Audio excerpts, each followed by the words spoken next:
All right. Hello, y'all. Earlier, I posted a video that was a lot calmer, and I noticed that it didn't get as many views as when I am posting about conflict. So, we're going to talk about the Iran war. I have some stuff I wrote down because I will forget. I'm still a little nervous, still getting better at this, still getting new at this, still new at this, so bear with me. Anyways, okay, so I don't want to spread misinformation, so I want to make sure that we're talking about facts or opinion, but I don't want to state opinion as fact. Okay, so there's a lot of drama going online and a lot of dramatic language when it comes to Iran, and I don't want to spread fear and misinformation, but the information can get distorted. Sorry. Iran is a large and powerful country in the Middle East. It's had political tensions with the United States and Israel for decades. That involves Iran's nuclear programs, military influence in the region, and other conflicts involving allies.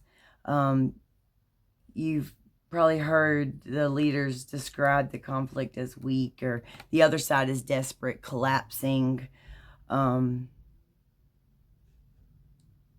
to boost the morale, the strength of, the United States government. But in reality, it's usually more complicated than that. Different sources, different details. Some reports to be incomplete and exaggerated. Some people are spreading misinformation by sharing clips that are out of context, or headlines that sensationalize just for clicks. Old footage, reporting it as if it's new. We don't want to do things like that. So I am trying to find out facts so that I can report back to y'all about that. I know that we're reporting that they're collapsed and having a hard time, but other sources point to no, they're not. The Strait of Hormuz, or I think that's how you say it, is shut down, and oil prices are going up, and we had control of that before. Now we don't. Iran has control of it, I do believe. And if Donald Trump were to say, we're done, we're leaving, we accept defeat, then we would come out weaker than we went in.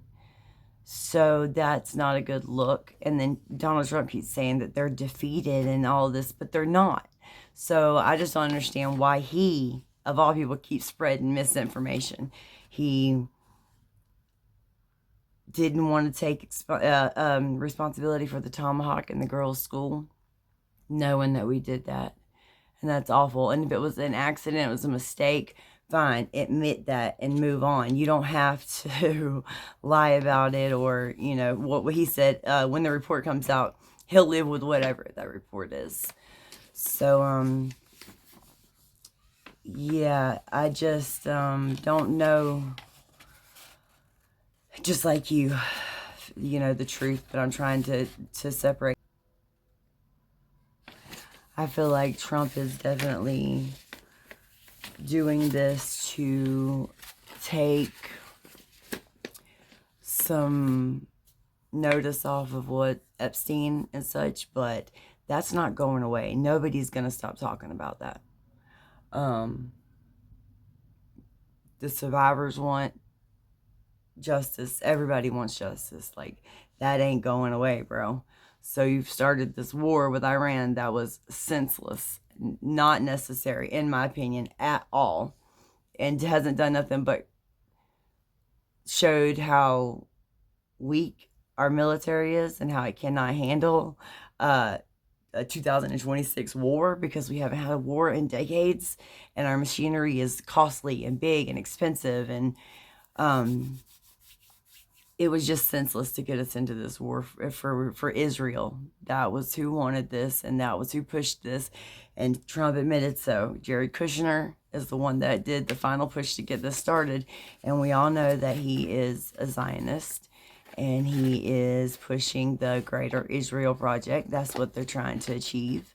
And as well, also trying to start the Armageddon, end of the war, like end of the world war, like Gog and Magog, and Bibi says it itself, Amalek, and you got to kill everybody, and it's just crazy to me that this is accepted and it's talked about so widely and expressed so widely, and nobody says anything. People act like it's normal. People are fighting for Israel's right to exist. Well, of course they have a right to exist. Everybody has a right to exist, but you don't have the right to exist while stealing other people's shit.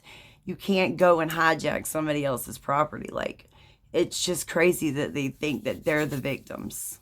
Yep, they've had effed up things happen to them, but so has everybody else. So it's just not fair to keep playing the victim card. And they have free housing, child care, health care in Israel, and we're struggling over here to pay rent, to have health insurance, to send our kids to daycare, to do anything.